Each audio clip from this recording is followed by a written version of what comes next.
Bienvenidos a la clase número 8 de la materia electrónica de los sistemas de adquisición, procesamiento y control industrial 2 de la carrera de Ingeniería Electrónica en la Universidad Simón Bolívar. Hoy comenzaremos a ver el tema de tiristores.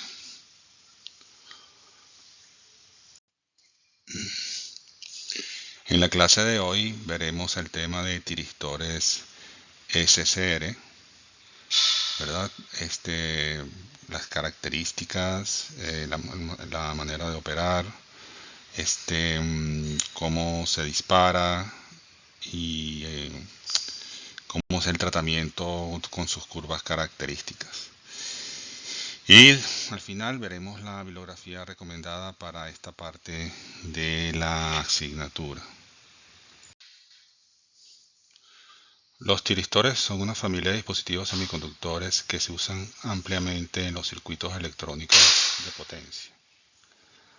Funcionan como interruptores biestables que pasan de un estado no conductor a un estado conductor. Los tiristores pueden asumirse como interruptores ideales para muchas aplicaciones, pero en la práctica exhiben ciertas características y limitaciones que los diferencian de los ideales. Los tiristores convencionales están diseñados sin capacidad de apagado controlado, en cuyo caso el tiristor puede recuperarse de su estado de conducción a un estado de no conducción solamente cuando la corriente se lleva a cero por otros medios. Los tiristores de apagado por compuerta, conocidos como GTO, están diseñados para tener capacidad de encendido y de apagado controlado, es decir, se pueden apagar usando la compuerta y se pueden encender usando la compuerta. En comparación con los transistores, los tiristores tienen menores pérdidas de conducción en estado on y una mayor capacidad de manejo de potencia. Por otro lado, los transistores generalmente tienen un rendimiento de conmutación superior en términos de velocidad de conmutación más rápida y menores pérdidas por conmutación. Se están realizando avances continuos para lograr dispositivos con lo mejor de ambos mundos, es decir, bajas pérdidas de estado encendido y de conmutación, al mismo tiempo que sus capacidades de manejo de energía se incrementan. Los tiristores, que están siendo reemplazados por transistores de potencia en aplicaciones de baja y media potencia, se utilizan principalmente en aplicaciones de alta potencia. Los dispositivos de inyección de doble unión basados en carburo de silicio, como los tiristores, tienen el potencial de aliviar muchas de estas limitaciones al ofrecer un voltaje de estado encendido más bajo, una conmutación de varios kilohertz y facilidad de conexión en paralelo, ya que requieren capas epitaxiales más delgadas o más dopadas, con vidas de portador más pequeñas y bajas densidades de portadores intrínsecos para lograr el voltaje de bloqueo del dispositivo determinado, un voltaje de dispositivo determinado. El tiristor de carburo de silicio con la inyección de portadores de doble capa y una fuerte modulación de conductividad en la región de deriva puede mantener una baja caída de voltaje directo a una alta temperatura y pueden tener voltajes de bloqueo a nivel de 10 a 25 kilovoltios. Los tiristores de carburo de silicio de alto voltaje cada vez tendrán mayores aplicaciones en el futuro, así como aplicaciones de potencia pulsada, ya que pueden reducir en gran medida el número de dispositivos conectados en serie en comparación con los dispositivos de silicio, lo que lleva a una gran reducción del tamaño, el peso, la complejidad del sistema de control, el costo del sistema de enfriamiento y la mejora de la eficiencia y confiabilidad de los sistemas electrónicos de potencia. Por lo tanto, está claro que el tiristor de carburo de silicio es uno de los dispositivos más prometedores para aplicaciones de conmutación de alto voltaje. Estamos hablando de 75 kilovoltios en adelante. El símbolo del tiristor es muy parecido al del diodo. Tiene un ánodo, un cátodo y se le añade un tercer terminal que es el de compuerta. En este caso en particular, los tiristores pueden tener las condiciones ánodo-cátodo deseadas para activarse, pero hasta que no se le dé la señal correspondiente en el gate, en la compuerta, no van a conducir. Estos tipos de semiconductores se conocen como semiconductores de 4 capas, tienen una capa P, una N, una P y una N, lo que da pie a 3 junturas PN, como si fuesen diodos, y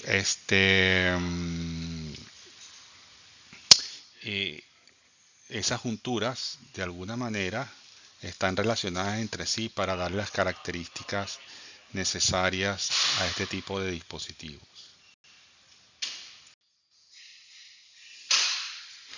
La estructura interna de 4 capas de un semiconductor como el que estamos estudiando, que es el SCR, se muestra en pantallas. Las primeras 2 capas PN, pues normales, con su distribución normal. Luego las segundas capas PN, la capa N está altamente dopada en comparación con la otra. La cantidad de portadores mayoritarios es más alta. Y como observarán, el terminal de compuerta tiene un área de conexión mucho más pequeña que el cátodo y que el ánodo. De tal manera que esta distribución física de las regiones PN es la que le da las características intrínsecas a el rectificador de silicio controlado, que es el SCR. Basado en lo anterior, se puede de alguna manera dividir la estructura interna y separarla en 2 secciones, una PNP que está a la derecha y una NPN que está a la izquierda. Ya de entrada eso, en base a lo que sabemos de electrónica, es como si tuviésemos 2 transistores bipolares interrelacionados entre sí internamente dentro de la estructura del SCR. En la gráfica vemos las características voltaje de corriente del SCR. Del lado del tercer cuadrante, que es la región inversa, es como la de los diodos. Pues hay una corriente de fuga, una corriente inversa de fuga que ya conocemos, y hay un voltaje de ruptura, que es un voltaje usualmente bastante alto. Ese es el modo, la parte de comportarse como un diodo. En el primer cuadrante, donde el voltaje y la corriente son positivos, mientras no se le aplique la tensión de compuerta, pues va a haber una pequeña corriente de fuga en directo, que es la que está allí, que dice Forward Leakage Current. El SCR se puede disparar si se alcanza el voltaje de ruptura en directo, el V sub VO. Si yo llevo el voltaje lo suficientemente alto, lo puedo activar entre el ánodo y el cátodo. Después vamos a ver las condiciones bajo las cuales esto sucede. Sin embargo, si se le da un pulso de trigger, un pulso de disparo por la compuerta sin haber alcanzado ese voltaje de ruptura, pero dadas las condiciones de polarización que se ven en la gráfica, el SCR se va a activar. ¿Y qué va a pasar? Que el voltaje en el SCR va a caer, porque recuerden que esencialmente es un diodo, y entonces ese voltaje cae hasta un cierto valor, pongámosles que fuese alrededor de 1 voltio o un 0,7 voltios, y luego la corriente va a subir con una intensidad bastante alta, tal como funciona en el diodo. Entonces, esa sería la corriente de conducción directa, que va a estar limitada únicamente por las condiciones de circuito. A ese momento en el cual la corriente se hace igual del voltaje se hace igual al de un diodo, En conducción directa eso va a obtener una corriente I sub L que se le llama corriente de enganche. I sub L es la corriente de enganche. A partir de allí, entonces dependerá de lo que esté en el circuito para alcanzar los niveles de corriente correspondientes. Cuando la corriente empieza a disminuir, no es que el SCR se apaga, sino que él puede admitir una corriente más baja que la del enganche, que se llama corriente de sostenimiento o I de holding. Si esa corriente de sostenimiento, si disminuye más la corriente del SCR que esa corriente de sostenimiento, entonces el SCR se va a apagar, pero es por las condiciones externas del circuito. Recuerden que él se activa como un interruptor y lo que pase alrededor de él lo condiciona en su forma de trabajar. Entonces más o menos este es el esquema, ¿no? Se les crean las condiciones de trabajo en el primer cuadrante, voltaje positivo, una corriente en sentido ánodo cátodo. Se le da un pulso de disparo en el gate. Él se engancha y se empieza a convertir como un diodo. Cuando la corriente empieza a bajar, entonces él puede llegar hasta la I de holding, la I de mantenimiento, para mantenerse activo.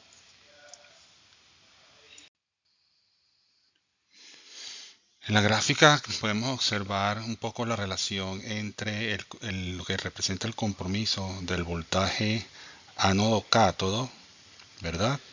Y la corriente de compuerta.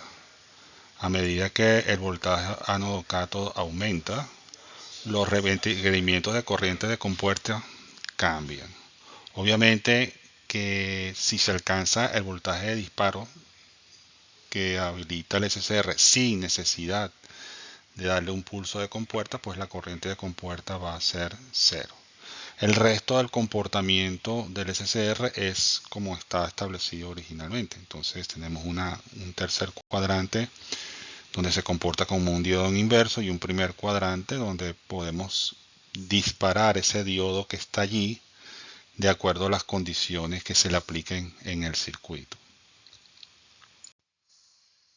Si hacemos como una especie de despiece de la imagen anterior, pues podemos observar que hay como un transistor Q1 PNP y un transistor Q2 NPN. Y se observan las junturas J1, J2 y J3. Ahora, para poder entender la dinámica que tienen esas dos estructuras, está el circuito o el modelo de la derecha, donde se puede observar claramente a los dos transistores, el transistor Q1 y el transistor Q2, interactuando. Mientras el gate está abierto, pues no pasa nada en el tiristor. Cuando hay un disparo en la compuerta, se le inyecta corriente al transistor Q2 y entonces se genera un ciclo de conducción de ambos dispositivos, el que permanece inalterable en el tiempo a menos que las condiciones externas del SCR lo obliguen a apagarse. Es decir, si no hubiese energía entre el ánodo y el cátodo. Pero si hay energía entre el ánodo y el cátodo, el encendido del dispositivo es perpetuo y no se va a apagar. A menos que lo forcemos desde afuera, de las condiciones de afuera. Para el transistor Q1 podemos decir que la corriente de colector es igual al parámetro alfa 1 por la corriente de ánodo I sub A más la corriente de fuga inversa de la juntura colector base 1. Para el transistor Q2 la corriente de colector I sub C2 es igual al factor alfa 2 por la corriente de cátodo más la corriente de colector base inversa 2.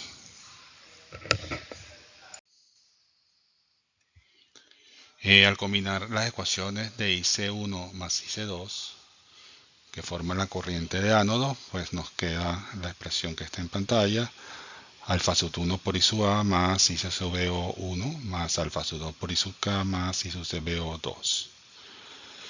Para una corriente de compuerta conocida, I sub G, tendríamos que la corriente de cátodo es la suma de la corriente de ánodo más la corriente de compuerta, lo que nos da la expresión que está mostrada allí. La corriente de ánodo es igual a alfa 2 por I sub G más I sub CBO1 más I sub CBO2 dividido todo entre 1 menos alfa 1 más alfa 2. Como todo dispositivo semiconductor, el tener uniones PN hace que tenga pequeñas capacitancias parásitas en sus junturas. Entonces, este modelo que vemos allí es el modelo del SCR, tomando en cuenta las capacitancias de junturas más importantes, la capacitancia de la juntura 1, la capacitancia de la juntura 2 y la capacitancia de la juntura 3. Por experiencia previa que tenemos en el caso de los diodos y de los transistores, sabemos que esas capacitancias afectan la respuesta transitoria de este tipo de dispositivo semiconductor. Obviamente, cada una de esas capacitancias tiene una expresión asociada que tiene que ver con los cambios de carga en la capacitancia durante un tiempo dado. Entonces, en el caso particular de la corriente que pasa por la juntura 2, se puede definir como la variación de la carga en la juntura 2 en el tiempo, y eso a su vez pues puede expresar como la variación de la capacitancia parásita en J2 por el voltaje J2 en el tiempo. Entonces, eso, desarrollando esa derivada, nos queda que sería igual a el voltaje en la juntura 2 por las variaciones de la capacitancia en la juntura 2 en el tiempo, más la capacitancia en la juntura 2 por las variaciones de voltaje en la juntura 2 en el tiempo.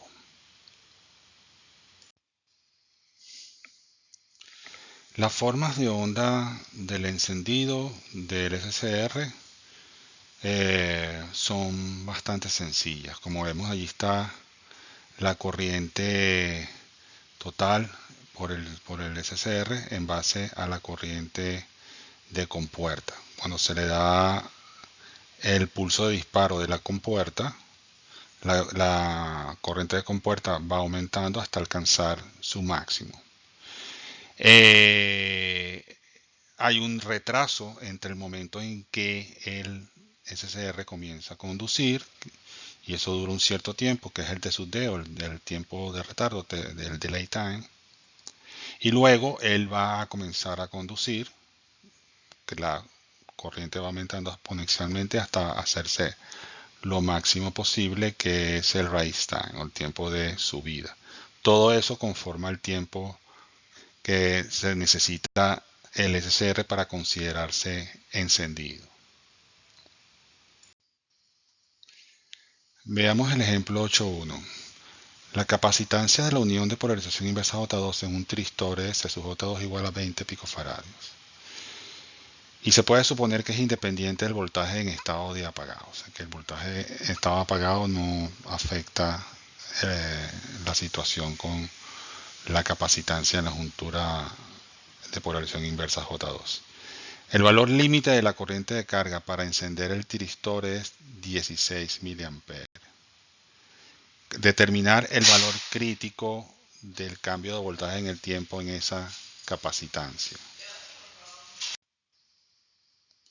Si aplicamos la expresión obtenida, vemos los datos, el valor de la capacitancia es 20 picofaradios, la corriente crítica de disparo va a ser 16 mA y es independiente del voltaje de bloqueo. Por lo tanto, el término de la derivada de J2 en el tiempo es igual a 0. Sustituyendo eso en la expresión que obtuvimos, podemos calcular el dB de T necesario para disparar el SCR, y sería tanto como 800 voltios por microsegundo. Fíjense la magnitud del cambio. En un microsegundo, el cambio entre el ánodo y el cátodo sería de 800 voltios que tendría que soportar el SCR.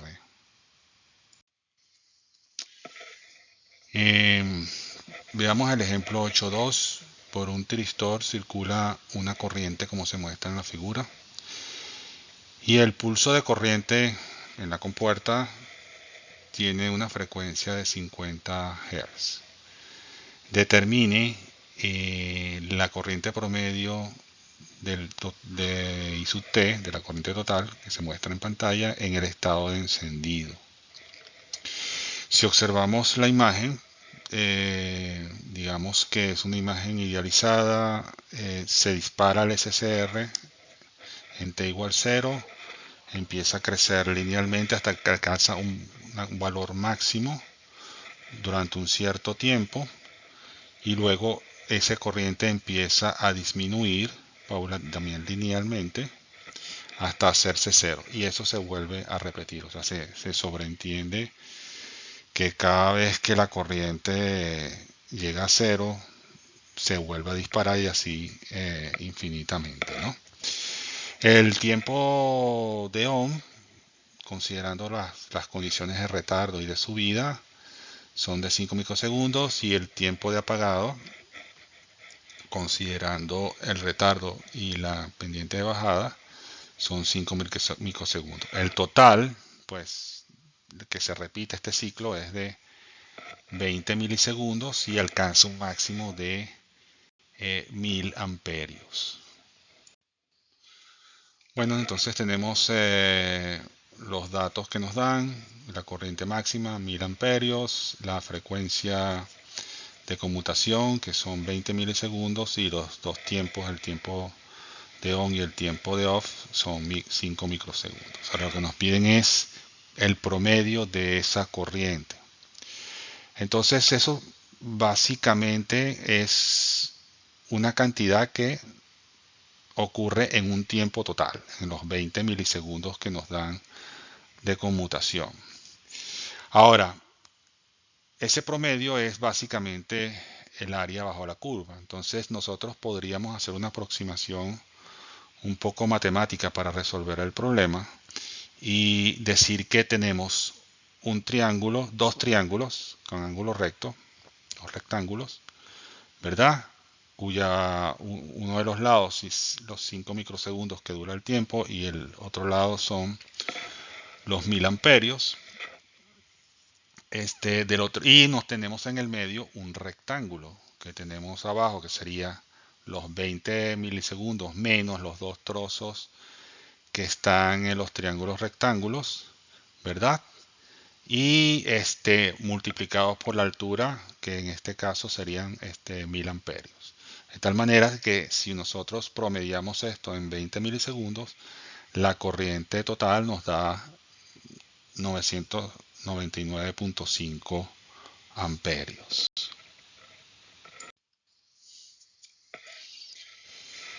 En pantalla vemos una versión muy simple de un circuito de conmutación usando un SCR.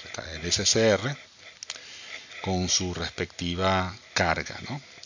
La señal de entrada al circuito es una onda senoidal con un valor máximo. Tiene su periodo asociado, ¿verdad? Y luego está la gráfica de la corriente que se genera en el SCR y el voltaje ánodo-cátodo que se puede observar en los terminales del SCR. Asumiendo que el pulso de conmutación se le da en el momento que uno observa que la corriente pasa de valor 0 a un cierto valor, bueno, ese es el momento en que se le está haciendo el disparo al SCR.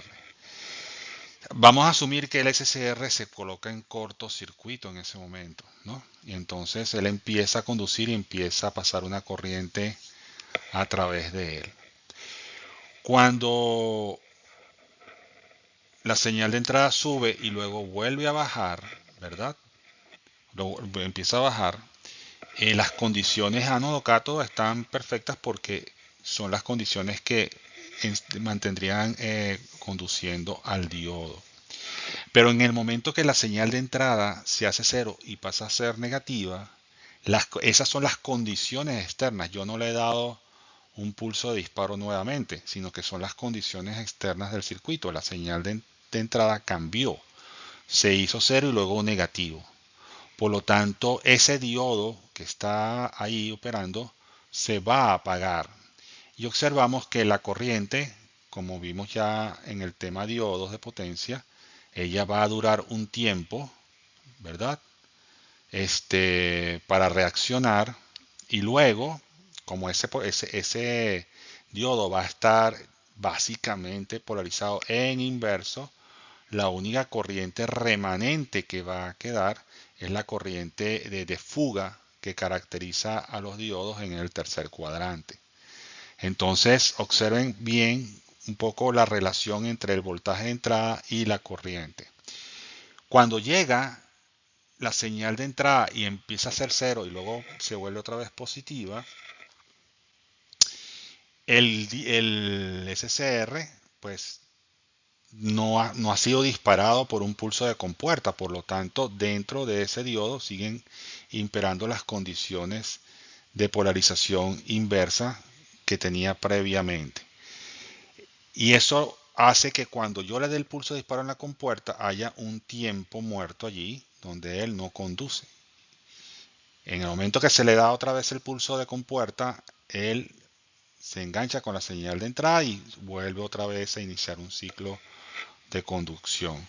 Ese alfa que aparece allí es el ángulo de disparo respecto al cero. O sea, si yo quiero decir cuántos radianes o cuántos grados voy a tardar para dispararlo, viene dado por ese alfa. Es mi referencia de ángulo de disparo, que es el ángulo de disparo que estaba cuando empezamos el análisis. Por otra parte, si observamos el voltaje ánodo-cátodo, mientras el SCR no está disparado, ese diodo está abierto.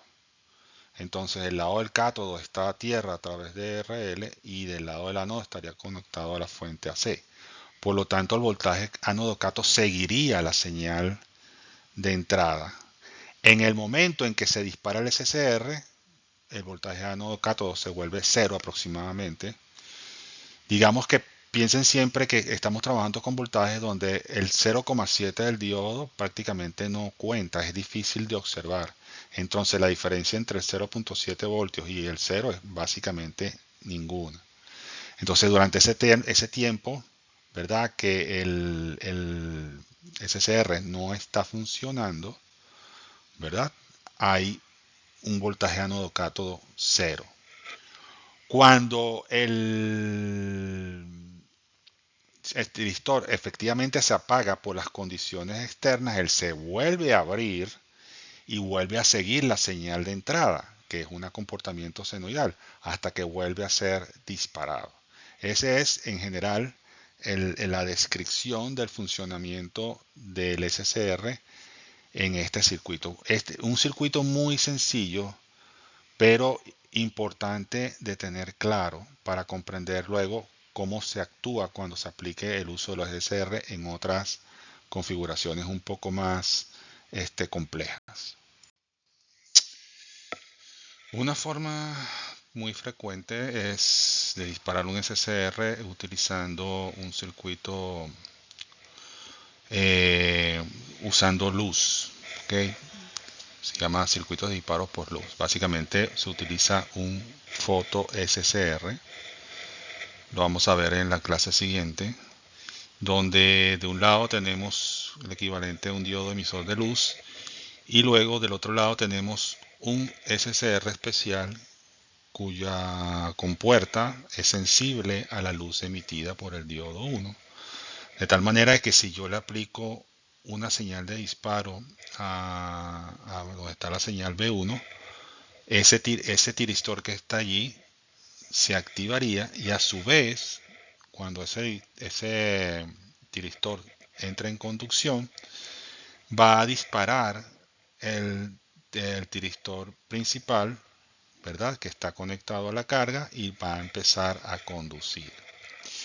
Es una configuración que se ve muy frecuentemente porque eh, cuando uno utiliza disparos de control para el SCR y utiliza circuitos digitales o con nivel de señal digital, es siempre bueno aislar la parte de potencia de la parte de electrónica digital, que básicamente es el microprocesador o el microcontrolador. Entonces, para evitar que si hay una falla en la parte de potencia afecte a la parte digital, entonces se aísla, en este caso ópticamente, ¿no? La secuencia es la misma, solamente que el momento en que se dispara el SCR principal va a depender de la ocurrencia del pulso en la señal de control V-1. En pantalla vemos otro tipo de circuito de disparo. Este, básicamente está formado por un transistor, una resistencia limitadora, un transformador con su diodo de marcha libre allí para descargar la energía que se acumule en las bobinas del transformador, del lado del primario. Eh, Hay un diodo, una resistencia R1 y C1 que son conectadas a su vez a una fuente de entrada con pulso. Básicamente el transistor actúa como un interruptor, va a estar en corte o en saturación. Entonces, ¿qué se hace? Tenemos una señal de entrada, ¿verdad? Que tiene un pulso largo, un estado on y un estado off para esa señal que está ahí con un valor de V1. Esa señal va a pasar por la red RC, que se va a encargar de derivarla. Al derivarla, cuando pasa de 0 a V1, va a pasar como una delta de Dirac positiva. Y cuando pasa de V1 a 0, va a ser una delta de Dirac negativa, que es lo que ustedes observan allí en pantalla. Luego de esa señal viene un diodo. El diodo de 1 va a conducir cuando la señal de delta de Dirac positiva llegue a su ánodo y no va a conducir cuando la delta de Dirac negativa llegue a su ánodo. Es decir, que solamente va a dejar pasar lo positivo de allí, ¿no? Eso va a hacer que el transistor Q1 entonces esté en corte cuando esa señal vale 0 y esté brevemente saturado cuando la señal vale el valor máximo que tenga. Eso hace que el transistor se cierre y se abra y a su vez energice o no el transformador que está allí, y eso va a producir una señal con puerta cátodo como la que aparece allí, más o menos, con el comportamiento esperado que ya hemos visto previamente de la corriente que se va descargando linealmente, luego pasa a ser cero, luego hay una corriente que se mantiene cuando se queda la carga atrapada, luego que esa carga se va y llega a cero, entonces ahí comenzaría un nuevo ciclo de encendido de disparo para el SCR. Entonces, si queremos un pulso muy corto, bueno, eso es lo que se tiene, con una especie de delta de Dirac que le ponga un pulso breve para disparar al SCR. Esto se conoce también como aislamiento magnético. Es importante también muchas veces ese tipo de consideraciones en los pulsos que tienen. De un lado, un componente digital y del otro lado un componente de potencia para aislar ambas etapas.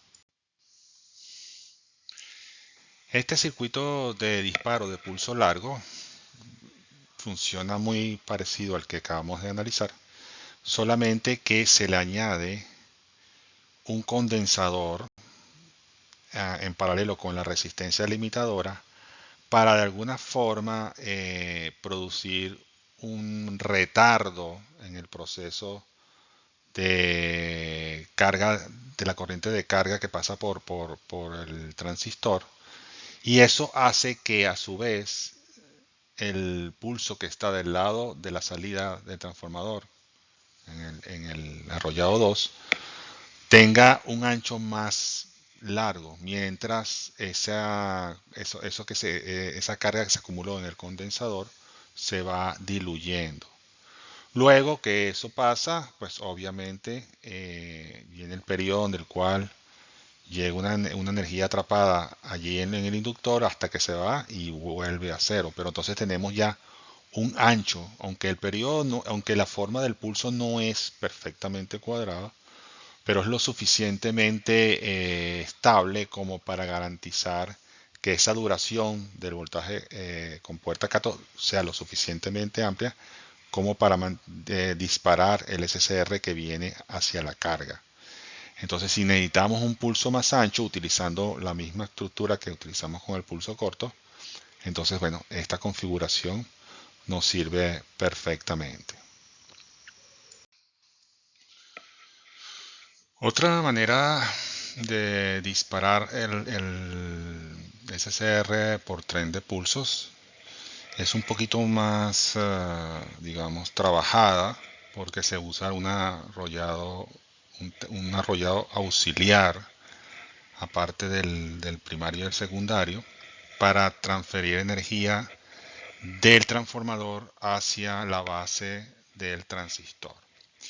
Imagínense que mientras no se ha activado el transistor, no se ha cerrado, se ha puesto en on, es el circuito que venimos estudiando, de resistencia R1C1, un diodo conduciendo en directo y el transistor QSUT1.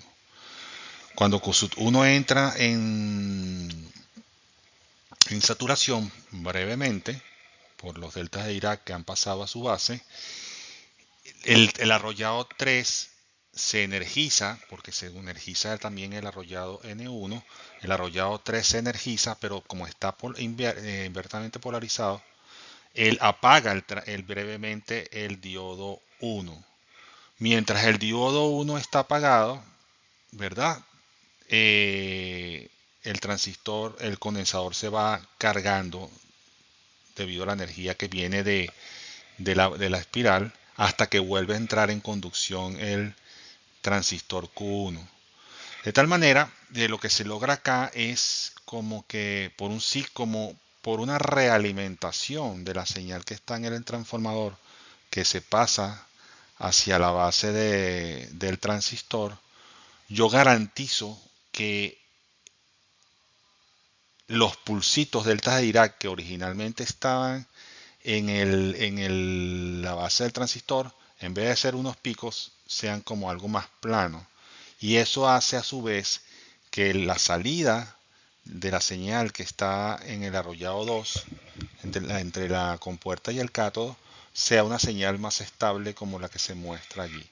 De tal manera que, digamos, se parece un poco a lo ideal. Se obtiene doble ventaja: el aislamiento magnético por un lado y por otro lado unos pulsos de disparo mucho más estables que los originales que tuvimos en la versión anterior. Acá vemos un poco algo de lo que ya les venía hablando, una cierta formalidad,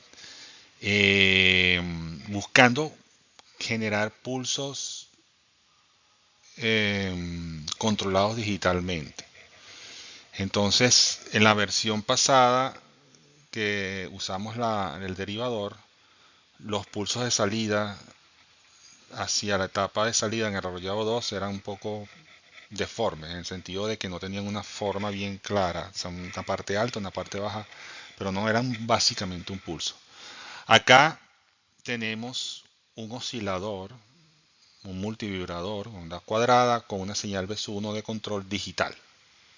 Si la señal vale 1, los pulsos del oscilador pasan por la compuerta y van a la base del transistor con la forma debida.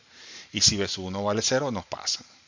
Entonces, se maneja claramente el estado QS1 de QS1 en corte y saturación bajo esas condiciones. Y una vez logrado eso, la señal de control con puerta cátodo hacia la salida, pues tiene la forma que tiene allí, pues con unos pulsos bastante regulares. Entonces, como verán, pues es otra forma de control, una forma de control más digital que de cierta forma nos convendría mucho más. Normalmente en muchas aplicaciones de electrónica de potencia hay unos requerimientos de voltaje de trabajo que a lo mejor no pueden ser cumplidos por los tiristores disponibles en el mercado. Entonces, una forma de lograr esos voltajes, por ejemplo, de manejo de la carga por parte de los tiristores, es conectándolos en serie, de tal manera que al sumar los distintos voltajes que esos tiristores pueden soportar en una determinada aplicación, se sumen y entonces se logre tener trabajando esos dos tiristores o más como si fuesen uno grande, uno solo con unas buenas características de voltaje. El problema con eso es que en la práctica los tiristores, a pesar de ser del mismo modelo, no necesariamente tienen las mismas características eléctricas que uno esperaría. Entonces la imagen muestra un poco eso. Dos tiristores que están allí, T1 y T2, que son teóricamente iguales, en realidad pueden tener diferentes voltajes donde ellos se encienden y donde se tienen diferentes voltajes de ruptura inversos que ellos pueden dañarse. Entonces, debido a eso, es que hay que considerar estas diferencias a la hora de conectar los diodos en serie. En el caso de los tiristores que se asumen casi como si fuesen diodos, básicamente con un disparo controlado, pero básicamente son diodos, eh, para poder eh, manejar el tema de las diferencias de voltaje, no es que uno va a hacer que todos tengan igual tengan igual los mismos voltajes de bloqueo o de disparo. Simplemente que uno trata como que poner una red que les permita compartir esos voltajes de bloqueo de tal manera de que a pesar de tener diferencias en las corrientes, los voltajes sean básicamente los mismos. Entonces eso se logra con arreglos de resistencia y condensador en paralelo con los tiristores, tal como se muestra en pantalla. En pantalla ven ustedes un arreglo de, pueden ser N tiristores, ahí aparecen tres en la imagen, pero el índice del último es T sub N, o sea que podrían ser tantos tiristores como yo necesitaría para lograr que en conjunto formen una sola unidad de disparo, de control a efectos de manejar la carga. Entonces tenemos unas corrientes que pasan por los diodos, unas corrientes que pasan por las cargas y los voltajes asociados a las redes RC que tienen conectadas en paralelo. En pantalla podemos ver las curvas características de dos tiristores. Los tiristores, a pesar de ser el mismo modelo y marca, pueden diferir en sus curvas características. En este caso en particular, que estamos en el primer cuadrante, que es el cuadrante de operación normal del tiristor, en el área de fuera de estar apagado, el off state, observamos que tenemos diferentes voltajes que delimitan esa sección, ¿verdad? Y la idea es que esos voltajes sean iguales. Pero para que esos voltajes sean iguales con curvas diferentes, eso hace que las corrientes también en el estado de no conducción, ¿verdad?, sean diferentes. Entonces vamos a hacer una conexión en serie de dos tiristores con las características mostradas de tal manera de que se logren que, a pesar de tener corrientes y de 1 y de 2 diferentes, sea el mismo voltaje para el estado off, ¿ok? El estado donde el tristor está todavía apagado. Si su 1 es la corriente a través de la resistencia R en paralelo con T1 y las corrientes a través de la otra resistencia son iguales, de modo que I sub 2 es igual a I sub 3 es igual a I sub n, la diferencia de la corriente en estado apagado, en estado off, es delta ID igual a I sub 2 menos I sub T1. Eso es igual a la I total menos I sub 2 menos la I total más I sub 1, lo cual me va a dar la diferencia. I sub 1 menos I sub 2. Sabemos que el voltaje a través del tiristor 1 va a ser V de 1 es igual a la resistencia por la corriente 1. Si aplicamos la ley de Kirchhoff de voltaje, sumando los voltajes que podemos en el recorrido de la malla, tendríamos que V sub S es igual a V de 1 más la proporcionalidad que toca a I sub 2, que es NS menos 1 por I sub 2 por R. Eso daría igual a el voltaje V sub D1 más NS menos 1 multiplicado por la corriente I sub 2, que es I sub 1 menos la diferencia, multiplicado por R. Si agrupamos términos, nos queda que V sub S es igual a NS por V de 1 menos NS menos 1 por R por delta ID. Luego, a partir de allí despejamos el voltaje V de 1 en el tiristor 1. Entonces V de 1 sería el voltaje de entrada V sub S más NS menos 1 por R delta ID entre NS.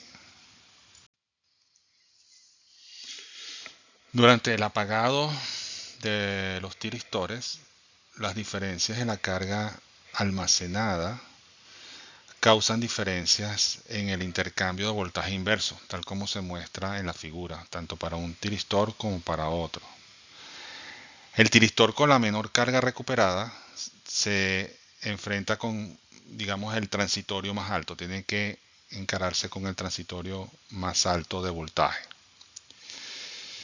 Ya sabemos que las capacitancias de las uniones, que son las que controlan las distribuciones transitorias de voltaje, y como no son iguales, son diferentes en los transistores, en los diristores en la vida real, entonces se les conecta un condensador en paralelo con el transistor, tal como vimos en el circuito original. Además de eso, se le conecta una resistencia que limita la corriente de descarga, o sea que trata de suavizar la descarga de la corriente.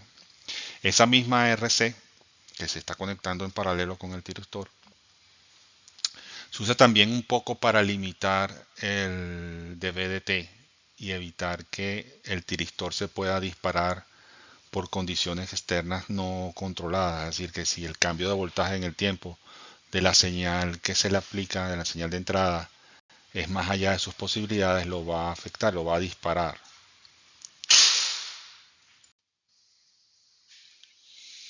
El peor de los casos de compartición transitoria de tensión se va a producir cuando la carga almacenada en Q1 sea igual a 0 y la variación de carga sea totalmente igual a la de Q2.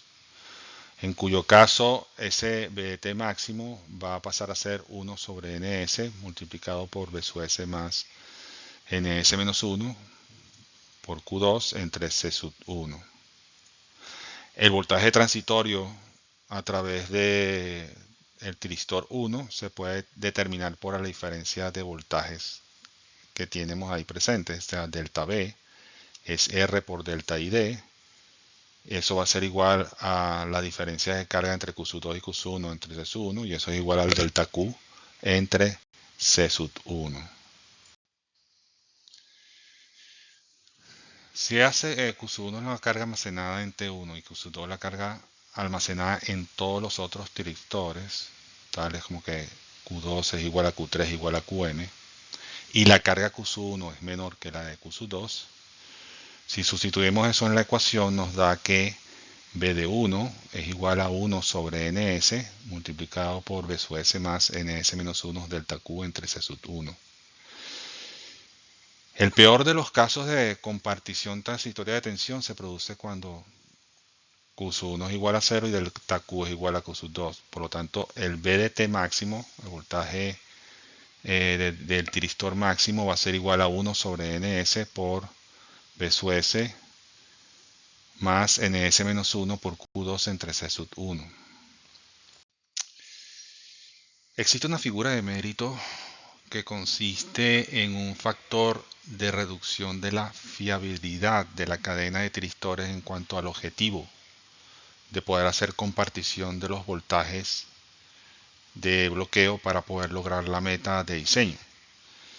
Ese factor se determina en función del valor máximo de voltaje obtenido de la cadena y es DRF igual a 1 menos el voltaje de entrada B sub S entre el número de tiristores NS multiplicado por el VDS máximo.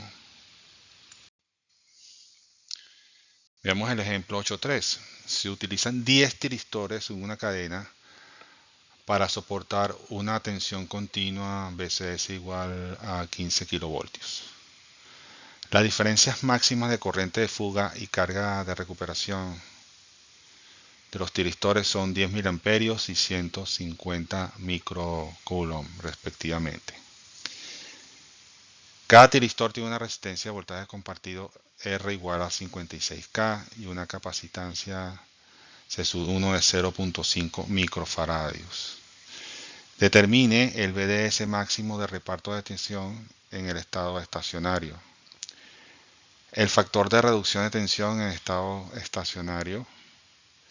La tensión transitoria máxima de reparto, VDT máxima, y el factor de reducción de tensión transitoria.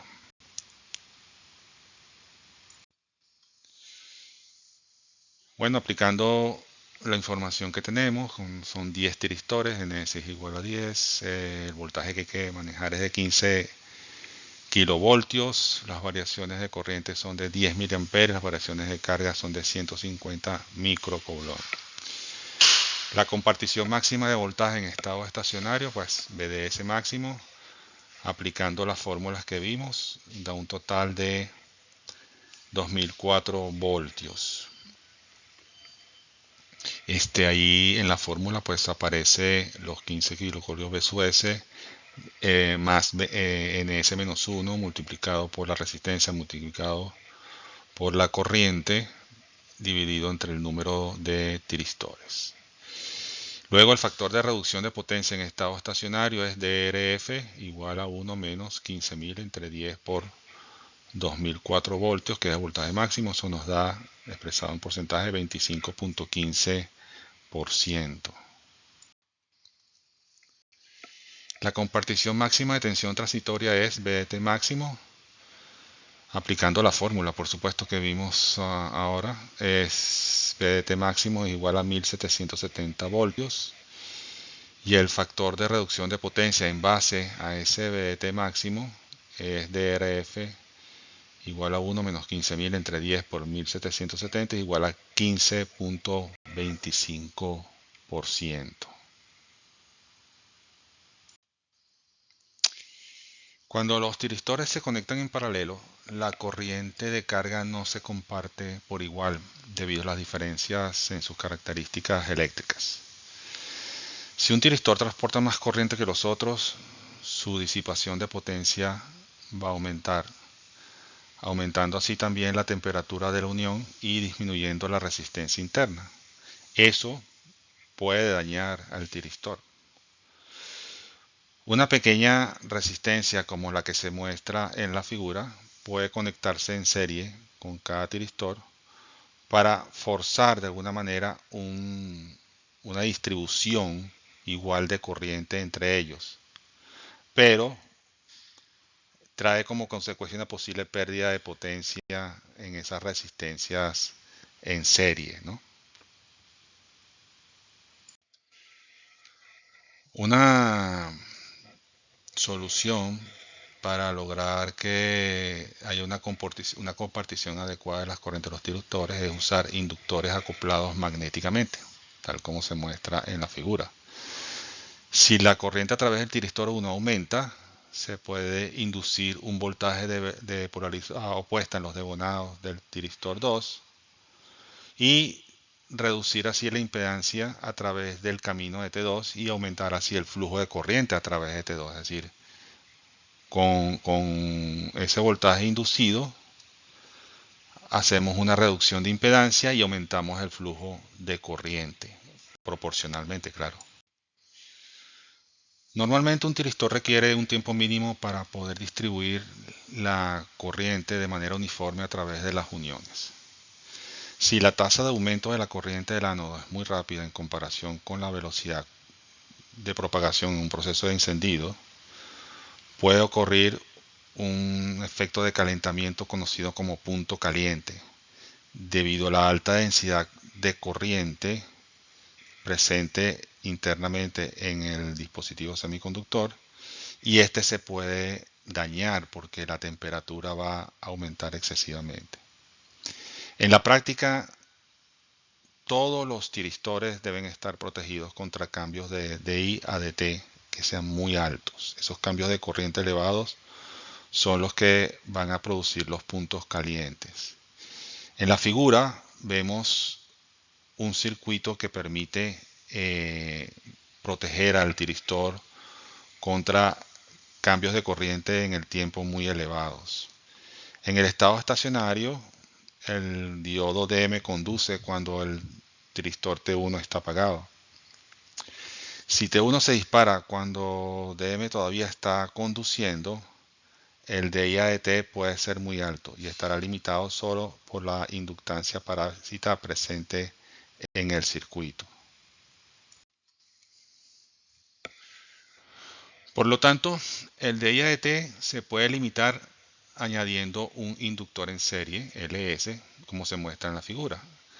El DI/ADT directo es igual a B sub S entre LS, donde LS es una inductancia en serie que incluye en su valor cualquier inductancia parásita presente en el circuito. Entonces ese DI/ADT queda igualado a BS entre LS. Otra protección que se suele utilizar con los tiristores es la protección contra los cambios de voltaje en el tiempo muy violentos, ¿no? El dB/ADT. Entonces, para hacerlo, una primera propuesta consiste en conectar un condensador C sub S en paralelo con el tiristor, de tal manera que esa capacidad en paralelo pueda de alguna manera amortiguar el cambio de dB/ADT entre los extremos del tiristor. Una segunda configuración para limitar el dB/ADT en los tiristores es utilizar un circuito conocido como limitador, que es una red RC llamada snubber o amortiguador de voltaje, tal como se muestra en la figura. Utilizando el circuito de amortiguación, el voltaje a través del tiristor aumenta exponencialmente y el valor de dB/dt se puede encontrar aproximadamente como dB/dt es igual a 0.632 B sub S entre tau, donde tau es RS por CS. El valor de RS se puede obtener a través de la corriente total de descarga, que se expresa como B sub S entre R1 más R2. De ahí se despeja el valor de RS como B sub S entre la corriente total de descarga.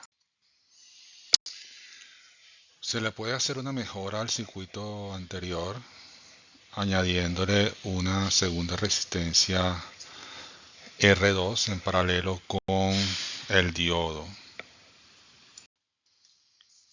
De esta forma el dB/dt queda limitado por el conjunto R1 y C sub S, y las resistencias R1 y R2 limitan la corriente de descarga ITD. Los Los tiristores modernos utilizan una especie de compuerta amplificadora donde se usa un tiristor auxiliar TSUA que está activado por una señal de compuerta, y luego la salida de ese tiristor TSUA que se usa para aplicarlo como una señal de compuerta al tiristor principal TSUM. Esta configuración de amplificación de señal de compuerta permite unas características dinámicas altas de DVDT y de DIDT de 1000 voltios por microsegundo y de 500 amperes por microsegundo, y simplifica el diseño del circuito al minimizar las necesidades de usar limitadores de cambios de corriente en el tiempo y cambios de voltaje en el tiempo. La bibliografía recomendada para esta parte de la materia está en el libro Power Electronics, Devices, Circuits and Application de Muhammad Rashid, editorial Pearson Education, y en el libro Introduction to Power Electronics de Daniel Hart, editorial Pearson Education. Nos vemos en la siguiente clase.